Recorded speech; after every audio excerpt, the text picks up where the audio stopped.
विश्व का कोई भी मुद्दा हो उसमें भारत जिस लिहाज से अपना पक्ष रखता है उसकी भी सराहना होती है। हालांकि पहलगाम हमले पर ही भारत के समर्थन में किस तरीके से ईरान आया है एक और बड़ी खबर है, और ये ईरान के राष्ट्रपति ने प्रधानमंत्री मोदी से फोन पर बात की है। पहलगाम आतंकी हमले की तीखी निंदा की और आतंकवाद के लिए कोई जगह नहीं, पेजेश्कियान की तरफ से ये कहा गया।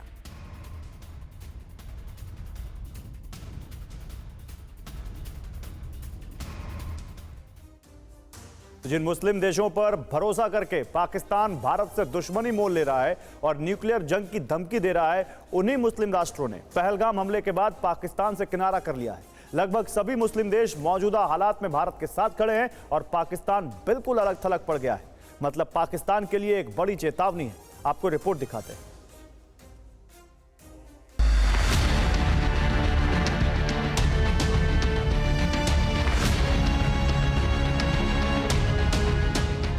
मुस्लिम वर्ल्ड भारत के साथ खड़ा है, पाकिस्तान दरकिनार पड़ा है।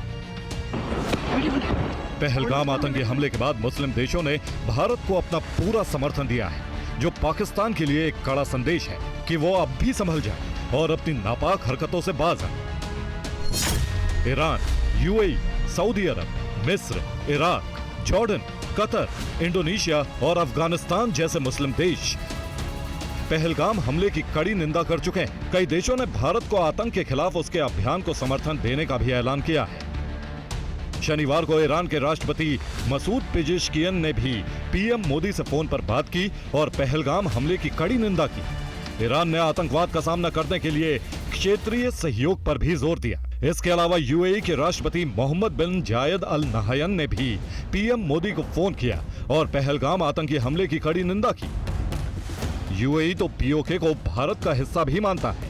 उधर सऊदी अरब भी पहलगाम हमले के बाद भारत को सहयोग की बात कह चुका है।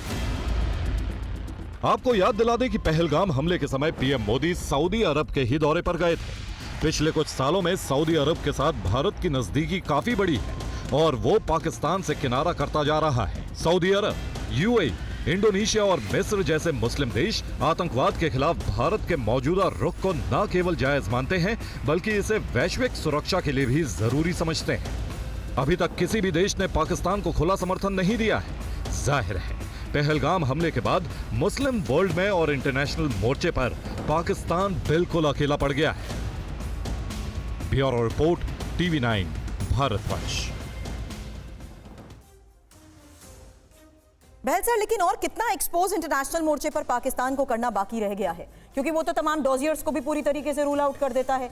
इस हकीकत को वो कब तक नकारता रहेगा, क्योंकि पूरी दुनिया ये एडमिट कर चुकी है कि जब आप आतंकवाद का नाम लेते हैं तो सिनोनिम बन चुका है पाकिस्तान। बिल्कुल सही कह रहे हैं आप सुरभि। कहीं पे भी कोई मेजर टेररिस्ट अटैक होता है या हमला होता है तो उसका कहीं ना कहीं इम्प्रिंट पाकिस्तान के साथ हमेशा जुड़ा रहता है, एक दो इंसिडेंट्स को छोड़ के। तो साथ में मैं ये भी कहूंगा, जो आपने बहुत महत्वपूर्ण अभी वीडियो दिखाया था जिसके अंदर जितने भी मुस्लिम देश हैं, खासकर यूएई ने तो बहुत क्लियरली भारत का साथ दिया है, और सऊदी अरेबिया में हमारे प्राइम मिनिस्टर वहां गए थे, और क्योंकि सऊदी अरेबिया में प्राइम मिनिस्टर थे जब ये हमला हुआ तो कहीं ना कहीं सऊदी अरेबिया की लीडरशिप को बहुत बड़ा धक्का लगा होगा और उनको ये पसंद नहीं आया होगा। और तीसरी बात है, ईरान ने कहा है कि वो मध्यस्थता करेंगे। भारत के और ईरान के तो बहुत दोस्ताना रिलेशंस है और हम उनका एक टर्मिनल 10 साल के कॉन्ट्रैक्ट के अंदर डेवलप कर रहे हैं चबार पोर्ट का।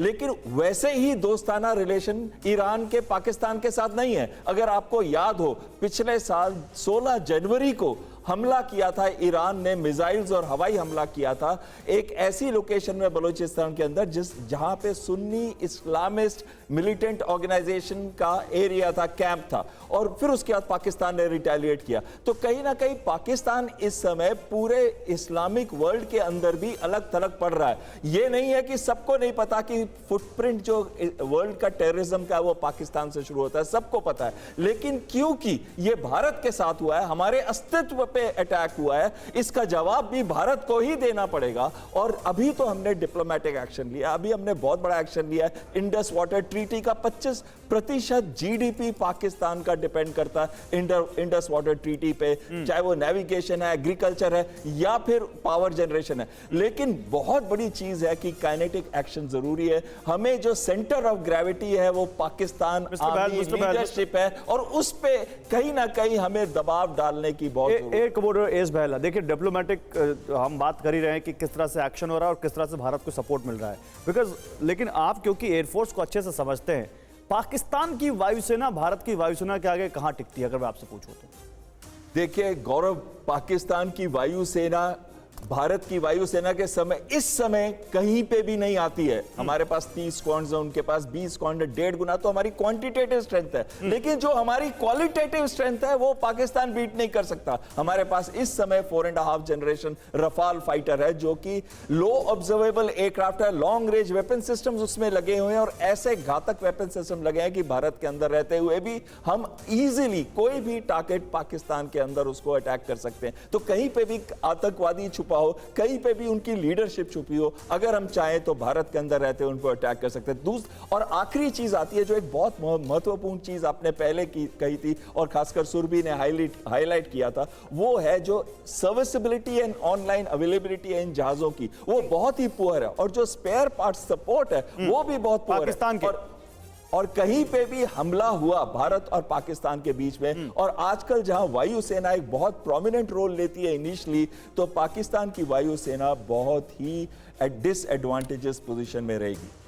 सही बात आप कह रहे हैं सर, लेकिन विक्रमजीत सर आपसे भी आगे मैं बात करूं उससे पहले एक बड़ी खबर का भी मैं रुख कर रही हूं, क्योंकि यहां जिस तरीके से हालात अभी नजर आ रहे हैं, ये आपको हम बताते हैं कि वो कौन से ऐसे अभी तक बयान सामने आए हैं जिससे पाकिस्तान की बौखलाहट साफ तौर पर नजर आई है, और पाकिस्तानी सेना पर क्या लेटेस्ट अपडेट है ये जानना भी जरूरी है, क्योंकि खौफ के साए में जिस तरीके से पाक सेना है उसके बारे में देखिए खबर है कि सीमा पर पाक फौज का जमावड़ा है और एलओसी पर 45,000 फौजी भी बढ़ाए गए हैं, और अलग अलग डिवीजन से एलओसी पर तैनाती का मतलब क्या है, क्योंकि आसिम मुनीर लगातार बैठक कर रहा है और वायुसेना और कमांडर से भी मुनीर की बैठक को लेकर खबर आई है।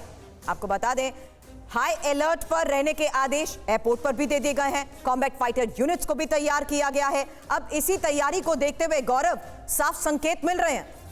बिल्कुल साफ संकेत मिल रहे हैं, और लेकिन इसी बीच संकेत कुछ दुनिया भर से भी आ रहे हैं। पहलगाम हमले के विरोध में दुनिया भर में प्रदर्शन हो रहा है। हमने अभी लंदन की बात की थी, अब पेरिस की बात दिखाते हैं आपको। पेरिस में भी पाकिस्तान का विरोध हुआ है। भारतीय समुदाय के लोगों ने प्रदर्शन किया है, अपनी ताकत दिखाई है और पाकिस्तान को बताया है कि भारतीय चाहे वो हिंदुस्तान में हो या दुनिया की किसी भी देश की जमीन पर, वो भारत के लिए किस तरह से सड़क पर उतर सकता है और अपनी अपनी कैपेसिटी के हिसाब से पाकिस्तान को मुंहतोड़ जवाब दे सकता है, उसको आईना दिखा सकता है। ये पेरिस की तस्वीर है। सोचिए दुनिया भर के टूरिस्ट आते हैं पेरिस, और जब वो वहां पर पाकिस्तान के खिलाफ इस तरह का माहौल देख रहे होंगे तो पाकिस्तानियों को लेकर उनके जहन में क्या इमेज बन रही होगी। बिल्कुल, लेकिन अब इस पर चर्चा करने से पहले एक रिपोर्ट, क्योंकि पहलगाम आतंकी हमले के बाद पाकिस्तान के सबसे करीबी चीन ने भी उसका साथ छोड़ दिया है और पाकिस्तान मदद के लिए छटपटा रहा है, लेकिन चीन एकदम सन्नाटे में है। वजह हम आपको बताते हैं। जब कोई शातिर शिकारी जंगल में किसी बड़े खतरे की आहट को भांपता है तो खुद को झाड़ियों में छिपा लेता है। कुछ ऐसी ही हालत चीन की है। पहलगाम अटैक के बाद चीन ने अपने परम मित्र पाकिस्तान को अलग थलग कर दिया है।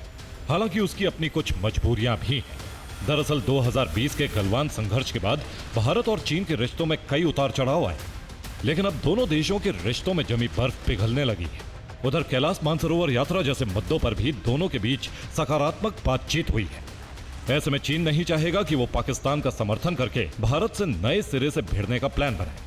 चीन की चुप्पी की एक और वजह है। दरअसल अमेरिका के भारी भरकम टैरिफ की वजह से चीन की इकोनॉमी को तगड़ी चोट पहुंची है, और वो जानता है कि अगर इस स्थिति में चीन ने भारत से भिड़ने की गलती की तो ये टकराव उसकी अर्थव्यवस्था को तहस नहस कर सकता है। चीन आधिकारिक तौर पर पहलगाम हमले की निंदा कर चुका है और ये बात पाकिस्तान को बहुत बुरी तरह चुभ रही है। Bureau report, TV9 Bharatvarsh. अब ऐसे में चीन की ये नाराजगी भी किस तरीके से पाकिस्तान को विक्रमजीत सर मुश्किल में डाल सकती है, क्योंकि यहां चीन भी एडमिट कर चुका है और इस आतंकी हमले की निंदा भी कर चुका है। बिल्कुल सही सुरभि जी, मैंने आपको याद होगा पहले ही कहा था कि ये अटैक किया ही क्यों, ये अभी तक मेरे समझ से परे है, क्योंकि उन्होंने सोच के किया था कि शायद हम इससे ABCD एडवांटेज लेंगे, लेकिन अब वो देख रहे हैं कि उनके परम मित्र भी उनका साथ नहीं दे रहे हैं। अभी अमेरिका को तो छोड़िए आप, अभी चीन जिनके बलबूते पे वो कर रहे थे, जिनका इक्विपमेंट वो लेके सोच रहे थे हम कुछ करेंगे, उन्होंने सोचा कि भारत में हम कुछ खलबली करेंगे, शायद वहाँ पे कुछ इंस्टेबिलिटी लाएंगे, कुछ भी होता हुआ नहीं नज़र आ रहा जैसे उन्होंने शायद सोचा होगा।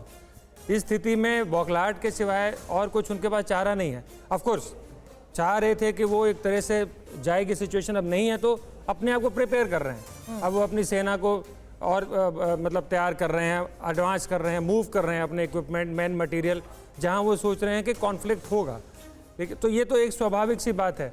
जब वो देखा कि जो हम सोच रहे थे, हम जो चाह रहे थे इस एक्ट से, वो हमें नहीं मिल रहा है, बिल्कुल, तो हमें कुछ और अब अभी हमें डिफेंसिव में आना ही पड़ेगा। एंड एज दे से offence is the best part of defence. तो अपने आप को तैयार कर रहे हैं कि एलओसी के पास वो जाएं। भी कर ले सर, हमें मालूम है उनकी क्या कुव्वत है और हमारी क्या कुव्वत है, लेकिन एनके सूद साहब मुझे जल्दी से ये बताइए, अभी हमने एक क्या कई सारी ऐसी खबरें दिखाई जिसमें दिखाया कि इंडियन डायस्पोरा, एनके सूद साहब आपको आवाज आ रही मेरी?